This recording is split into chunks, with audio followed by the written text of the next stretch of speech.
पूर्वांचल में वो तो लड़ने को तो 2 से ज्यादा, 1 से अधिक विधानसभा सीटों से वो लड़ सकते हैं। तो क्या पहले चरण में और छठे या 7वें चरण में फिर से शिरकत करते दिखेंगे योगी आदित्यनाथ? देखना होगा। श्रीकांत शर्मा जो पावर मिनिस्टर हैं वो भी मथुरा से हैं, तो 5 सीटों में से कौन सी सीटों में कहां से वो लड़ेंगे, ये भी देखने वाली बात है। लेकिन एक का जरूर एस्पेक्ट है जो हम पूछेंगे। शहजाद पूनावाला बीजेपी से जुड़ रहे हैं और सुनील यादव समाजवादी पार्टी से जुड़ रहे हैं। यतेंद्र, आप बने रहिए हमारे साथ। शहजाद पूनावाला, काशी को बनाया है, अगर मथुरा को बनाएंगे, उधर न्यूज़ 18 के एजेंडा में अखिलेश यादव जी कह रहे थे कि बीजेपी ऐसी है कि जो महाराज को टिकट ही नहीं देना चाहती, इसीलिए अभी तक बताया नहीं कहां से लड़ रहे हैं।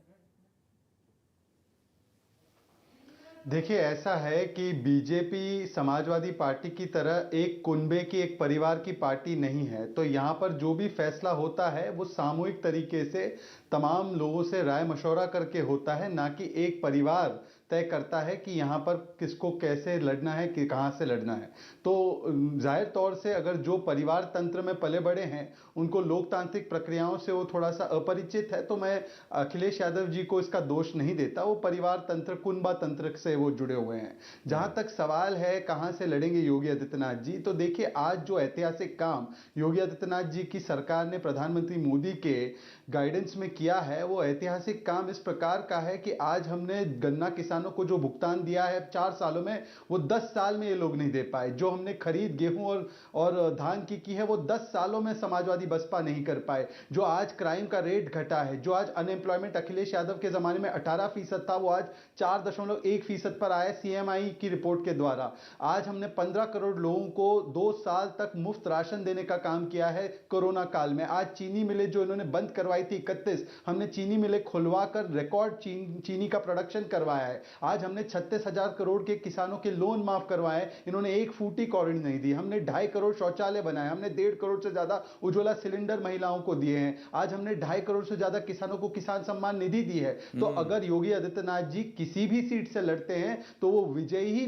साबित होंगे। परंतु सवाल मेरा यह है कि कल तक जो राम भक्तों को गोलियां चलाने वाले की बातें करते थे और उसका अभिमान महसूस करते थे, आज तो उनके भी सपन में श्री कृष्ण आने लगे हैं। तो मुझे लगता है कितना बड़ा फर्क आया है, ये फर्क साफ है। देखिए, वो ऐसा है कि देखिए, वो ऐसा है कि कहीं कहीं कभी कहते हैं कि कृष्ण सपने में आते हैं, कभी कहते हैं धर्म अंधविश्वास है।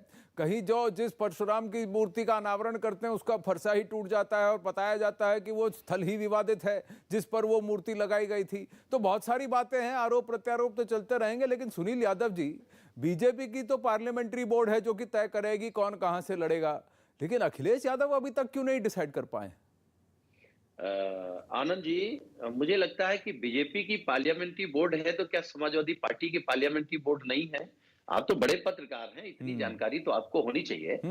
भाजपा अगर झूठ बोल दे कि ये कुनबे की पार्टी है, तो हम भी बोल सकते हैं भारतीय जनता पार्टी को आरएसएस चलाता है, और आरएसएस वही है जिन्होंने क्रांतिकारियों के खिलाफ मुखबिरी की थी। संबंधित तैयारियां हैं, उनका जायजा लेने के लिए आया था। हॉस्पिटल मुझे पूरे देश का सबसे नंबर 1 हॉस्पिटल है, जिसने अभी सबसे ज़्यादा पेशेंट्स का यहाँ पे इलाज, 22,000 से ज़्यादा पेशेंट्स यहाँ पे इलाज करके आ चुके हैं। ये एक ऐसा हॉस्पिटल है जहाँ पे शायद अकेला हॉस्पिटल प्रेगनेंसी में यहाँ पे सक्सेस, तो गायने का भी इंतजाम, जो गायने हैं उनका भी, और नियोनेटल का भी पूरा यहाँ पे प्रबंध किया हुआ है कि ये जो बच्चे होते हैं उनकी भी पूरा इंतज़ाम किया गया है। इस टाइम तो पूरी दिल्ली से लगभग सब जगह से यहीं पे भेजे जा रहे हैं, केसेस रेफ़र किए जा रहे हैं डिलीवरीज़ के लिए। दिल्ली के बाहर से भी बहुत सारे केसेस आ रहे हैं। पिछली वेव के मुकाबले में ये वेव बहुत बहुत माइल्ड है। ये ऊपर वाले का शुक्र है कि हम लोग सब एक बहुत माइल्ड वेव से डील कर रहे हैं, नहीं तो दूसरी जो अप्रैल में वेव आई थी वो बहुत ज़्यादा ख़तरनाक थी। इस वक्त जैसे 136 मरीज़ ओमिक्रॉन कोरोना के यहाँ पे अभी भर्ती हैं, मैं इनसे पूछ रहा था इन 136 में से कितने पेशेंट्स हैं जो कोरोना का बीमारी लेके आए थे। जैसे कई पेशेंट्स हैं जो कैंसर के लिए कोई आया इलाज कराने, तो उसका जब टेस्ट किया तो उसमें कोरोना निकल आया। 136 मरीज़ ओमिक्रॉन कोरोना के यहाँ पे अभी भर्ती हैं। मैं इनसे पूछ रहा था इन 136 में से कितने पेशेंट्स हैं जो कोरोना का बीमारी लेके आए थे। जैसे कई पेशेंट्स हैं जो कैंसर के लिए कोई आया इलाज कराने, तो उसका जब टेस्ट किया तो उसमें कोरोना निकल आया। किसी की हड्डी टूट गई, वो अपना उसके लिए आया, उसका इलाज किया, उसका चेक किया तो उसमें कोरोना निकल आया। ऐसे कितने पेशेंट्स हैं 136 में से जो ये कह के आए थे जी मेरे को कोरोना है, मुझे कोरोना का इलाज कराना है। 136 में से केवल 6 पेशेंट्स ऐसे हैं जो कोरोना के इलाज के लिए आए थे। बाकी 136 में से 130 पेशेंट्स ऐसे हैं जिनमें इंसिडेंटली कोरोना निकला। वो किसी और बीमारी के लिए आए थे लेकिन इंसिडेंटली कोरोना निकला। पहले आप लोगों को याद होगा कि जब अप्रैल में वेव आई थी, उस वेव में तो लोग कोरोना के लिए ही इलाज कराने के लिए आ रहे थे। लोगों की ऑक्सीजन डाउन हो रही थी, लोगों को तरह तरह की तकलीफ़ें हो रही थी और उसकी वजह से लोग आ रहे थे।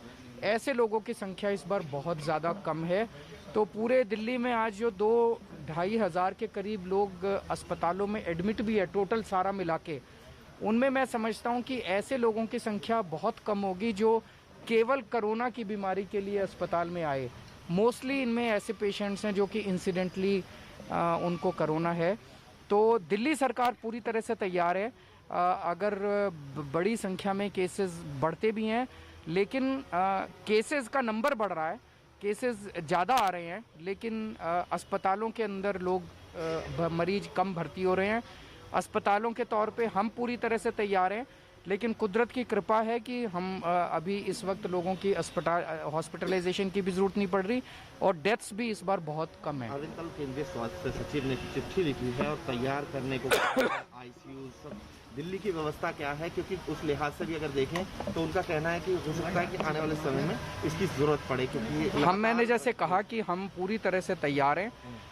ज़रूरत पड़ेगी तो हमारी तैयारी 37,000 बेड्स तक तैयार वो करने की है। हमने अभी तक 37,000 सारी अपनी कैपेसिटी इस्तेमाल नहीं की है, लेकिन अगर ज़रूरत पड़ेगी तो हम 37,000 बेड्स तक तैयार करके 10,000 11,000 आईसीयूज़ हम दिल्ली में तैयार कर सकते हैं, लेकिन अभी उतनी ज़रूरत पड़ नहीं रही है। एक सवाल और है अरविंद, जैसे आपने खुद ने कहा कि 136 में से 130 मरीज वो हैं जो कोमॉर्बिड हैं और कोमॉर्बिड होने के बाद उनको इन्फेक्शन यहाँ मिला, तो ऐसे में मौत भी उन्हीं लोगों की ज़्यादा हुई है। तो उसके लिए स्पेशली कुछ आप लोगों ने इंतजाम किया है, क्योंकि आज ऑर्डर भी निकाला है आप लोगों ने? नहीं, मैंने वही कहा कि वो लोग किसी और बीमारी के लिए इलाज कराने के लिए आए थे और इंसिडेंटली उनको कोरोना भी मिला। तो वो जिस भी बीमारी का इलाज कराने के लिए आए थे उस बीमारी का इलाज तो हम कर ही रहे हैं। मान लीजिए कोई कैंसर का इलाज कराने आया, उनका कैंसर का भी इलाज चल रहा है और कोरोना का भी इलाज चल रहा है। वो मान लीजिए। तो अरविंद केजरीवाल का ये कहना कि